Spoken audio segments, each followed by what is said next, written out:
that our community is safe. And I've been assured that this is the crew that's on board. They are being quarantined. No one is coming on and off the ship. They're not going to be interacting with the public in or around anywhere near the port. And we're making sure that we do everything from our office to not only keep people safe, but I have reached out to Speaker of the House, Nancy Pelosi's office, to find out if there's a way we can move the ship any faster.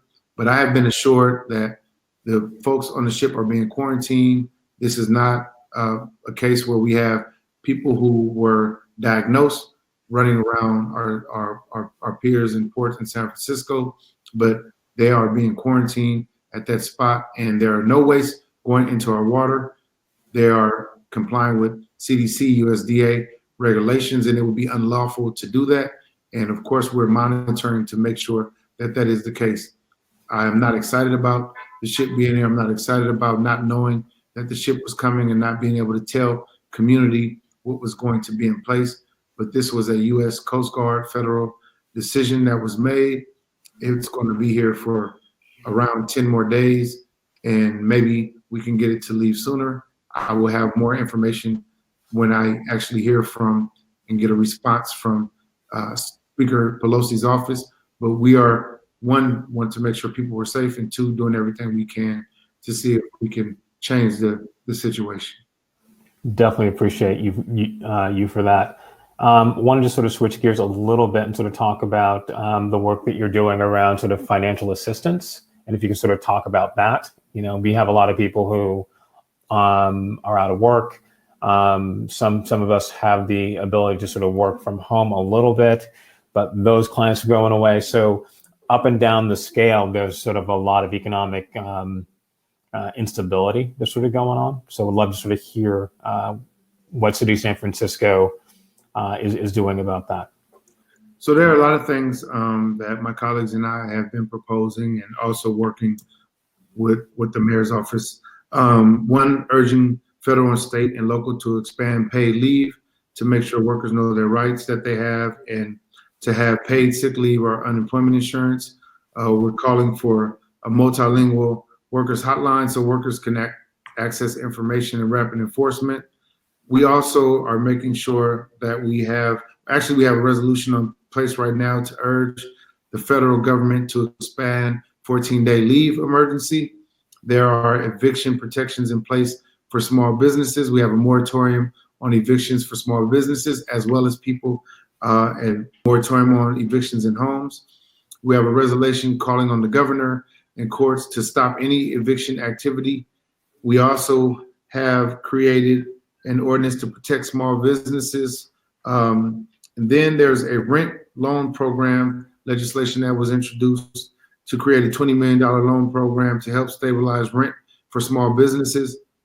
Once restrictions or moratoriums are lifted, that comes from Supervisor Ronan's office. No interest loans for businesses making under 1.1 million gross receipts to pay for 3 months rent and repair. And we're trying to pair this, of course, with our state and federal government. We also have resolutions for senior and uncompromised hours for groceries, resolutions urging a stimulus plan to pay every American $5,000 from the federal government as long as this pandemic is going on, resolutions to call for every resident to step up and do their part in this crisis. We have a resolution to supporting Representative Ro Khanna's tax credit during this time. Our office, the D10 office, is working on an ordinance to provide basic income for individuals who are not covered typically, as we look at some of the things that have been carved out. So our immigrant population, our independent contractors, folks who don't fall within some of the protected categories that are in place now.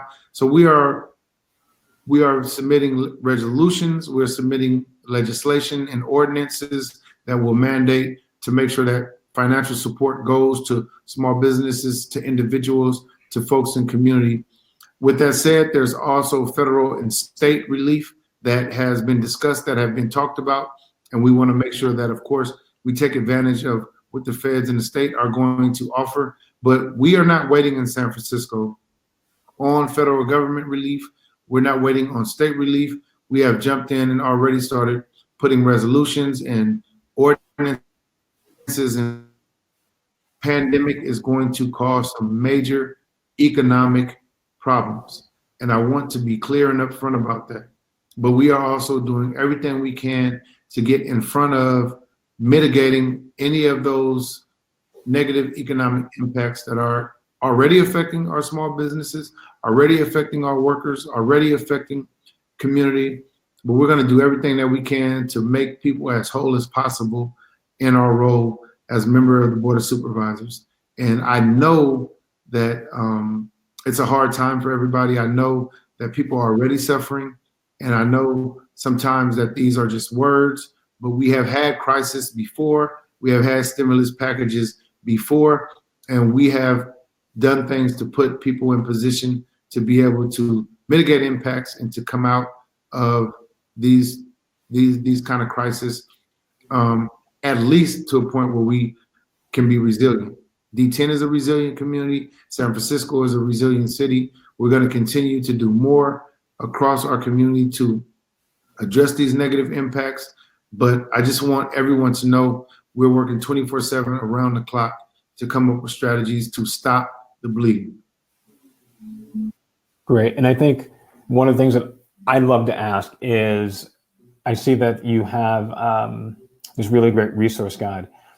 Is there a separate sort of one for specifically sort of small businesses, so as these things sort of come up, we can be made aware of it?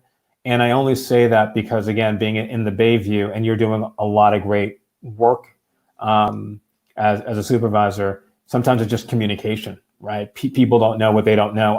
Other communities have more ins or what have you. And I just want to make sure that the stuff that you're doing gets in front of as many people out here as possible, and they can actually take advantage of it, as opposed to, some other sort of district or group of folks knew about it like 3 weeks ago, they've taken advantage of it, and we're just now hearing about it. So is there anyone in your office we can sort of keep in touch with? Maybe I can set up another one of these specifically for small business, which I'm willing to do.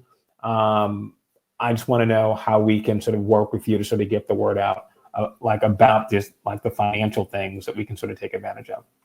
Definitely. Well, one, I would argue that there's anybody working harder than we are in District 10 to get information out.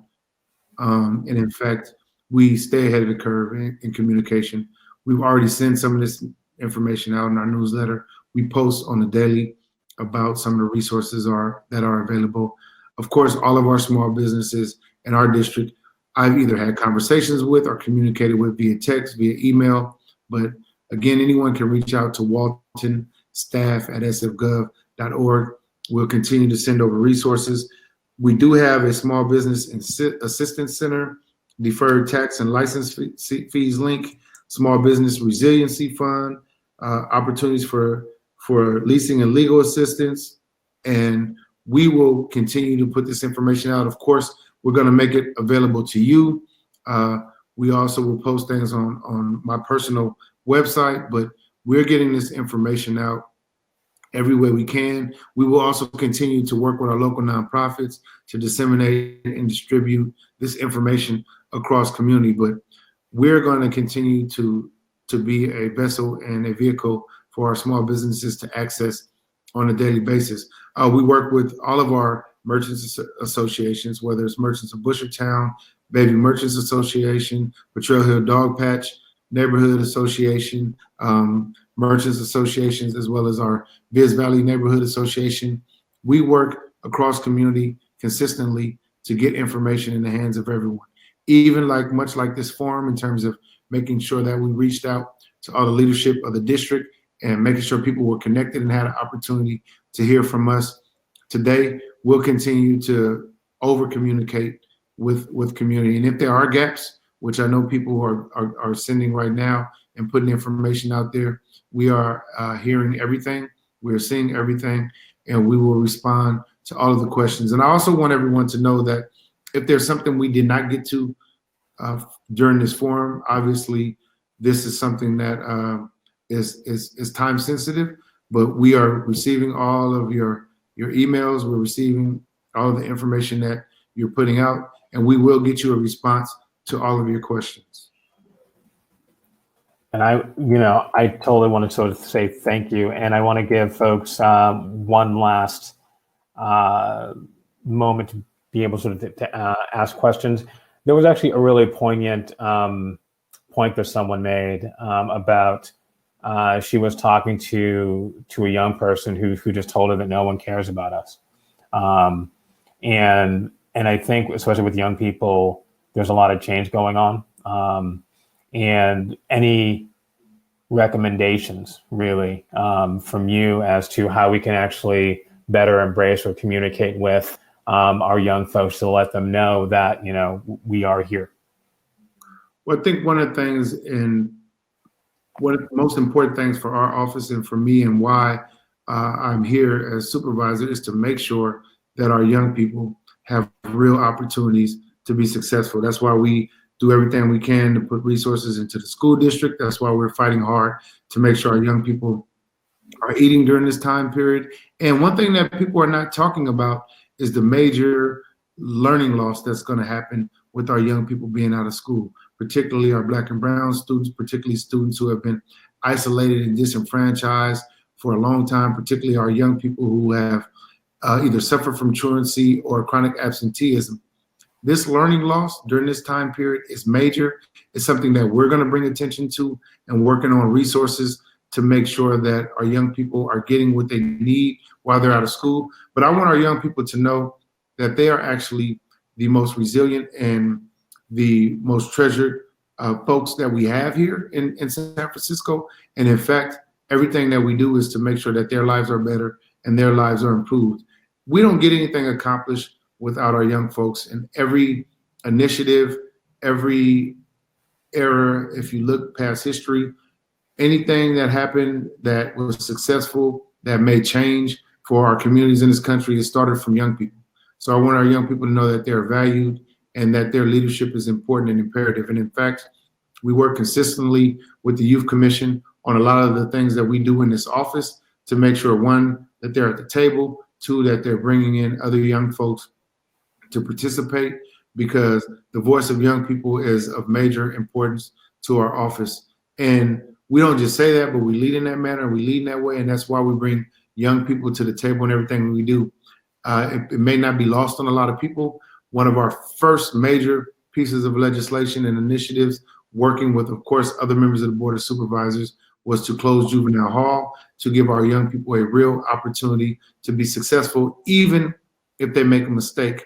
We need to make sure that our young folks have the opportunities to change, have the opportunities to receive the support they need so that they can be a vessel of support to their communities as well. So everything we do, young people are at the forefront. They're at our focus. And any young person that may feel isolated, any young person that may feel that their voice is not valid and they don't have a seat at the table, we always encourage them to work with us. We have young interns in our office. We do a lot of interviews with young people, whether it be at schools or even some of our academic institutions, because we want to make sure young people know that we hear them, but also that we're here to respond to them. And we want them to have an opportunity to work with and through our office to get their voice heard on a 24/7 basis.